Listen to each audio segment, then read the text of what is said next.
going to show you what to do if you discover that your needle bar is loose.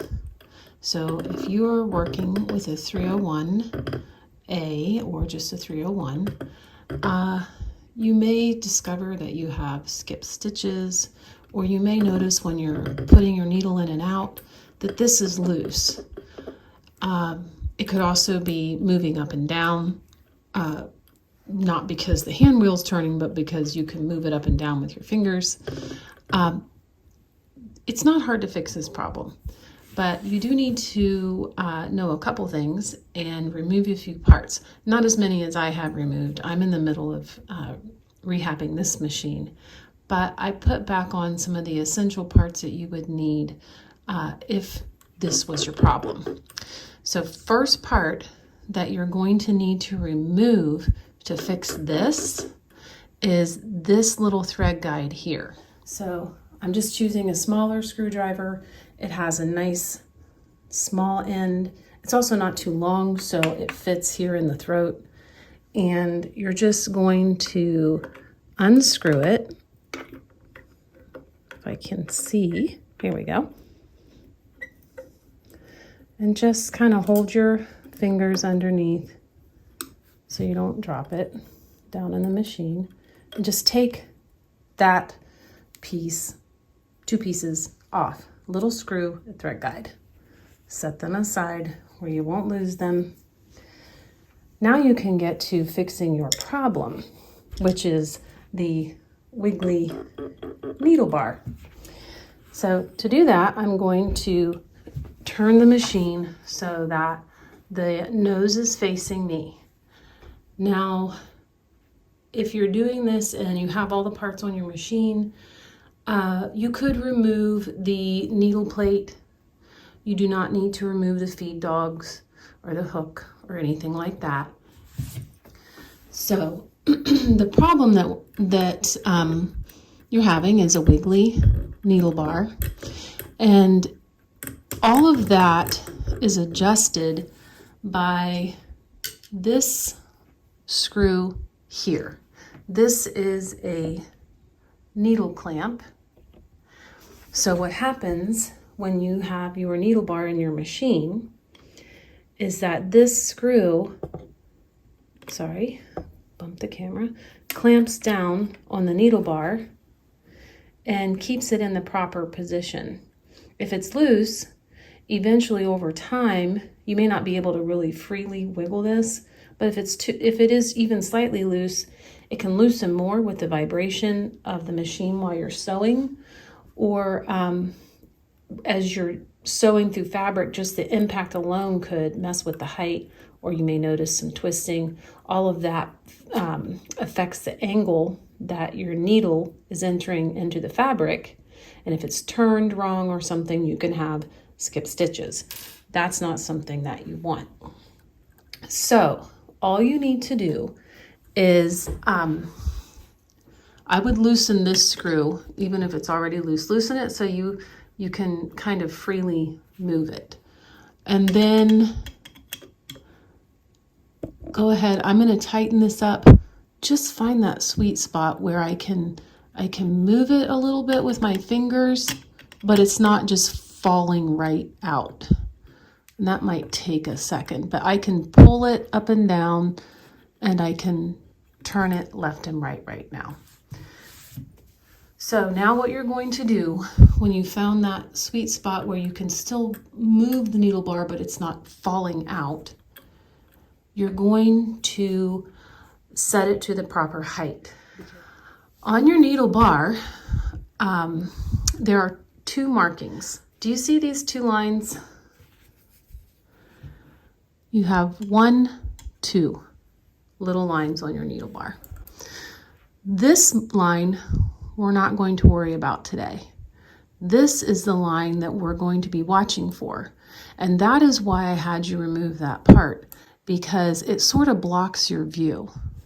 When you're setting the height of your needle bar, once you have it just loose enough that you can move it with your fingers, but it's not falling out. Oh, there we go, that ought to work. You're going to turn the hand wheel on the machine so that it's in its lowest position. I'm watching this. I'm finding where this bottoms out and it's at the lowest point before it starts to come back up.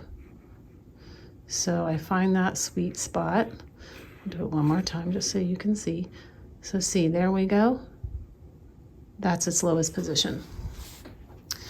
Now what I'm going to do is I'm going to look at this line, the top line, and I'm going to sort of hold this so it doesn't move.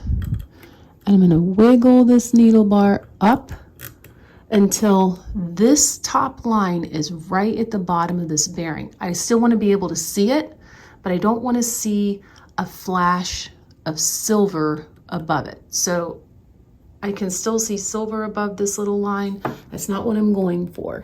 I'm wiggling up till it's just about ready to go inside the bottom of the bearing.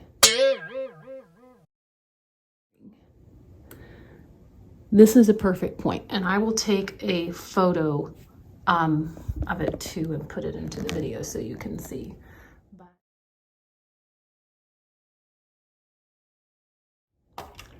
Now that line is just about ready to go into the bearing. That's the proper height. Now, before I tighten that screw, this screw here, I also want to make sure that my needle bar is turned the right way. So this should be flush facing forward, like you should be seeing this go in a straight line. So if I turn this way, if I feel like it's twisted to the right or the left, I'm going to straighten it out. Another great way to make sure that everything is straight is to put a needle in. And if you have the hook here and stuff, it might be a little bit harder to see, but I can insert a needle. So I've got my needle in, and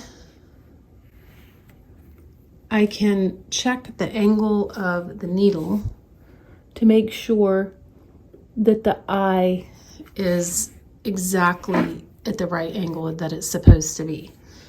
And I always look at it this way, and then I turn the machine around.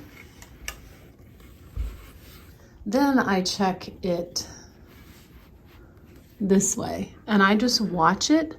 Now I can see that this needle is still twisted kind of funny. It's not like exactly the right angle.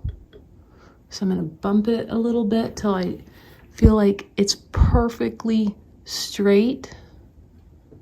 I don't want to see the eye, right? Because I'm looking at the side of the needle. The way the needle goes in on the 301, I only should be looking at a straight needle here.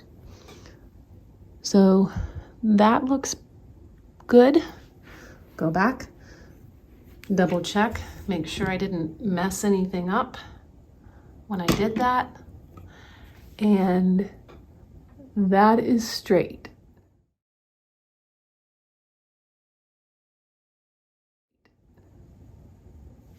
So I will rotate my hand wheel again.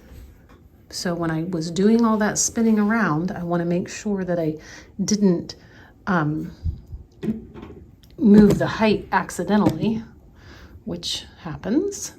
So I'm going to rotate down to the lowest point.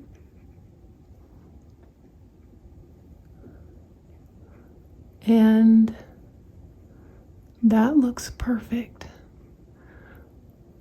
I can still see a tiny bit of, there we go. Okay, once it's all set, I'm gonna spin this around for you. Now is when you want to officially tighten that screw. So that's the screw right here. Now I'm going to give it a good turn.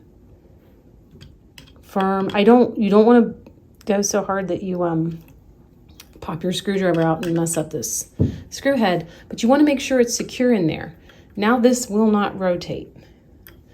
Now I have set my needle bar at the proper height.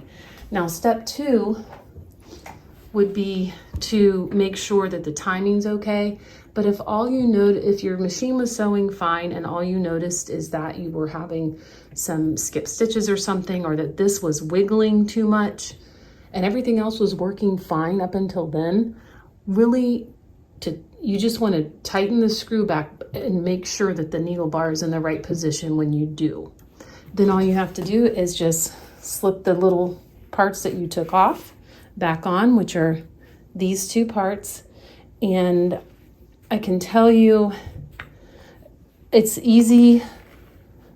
I mean, you'll want your screwdriver at the end, but honestly, because these are so tiny, I have found the easiest way is to actually start them with my finger. So I sort of just hold the screw up against the hole and I start twisting the screw head with my finger until it grabs.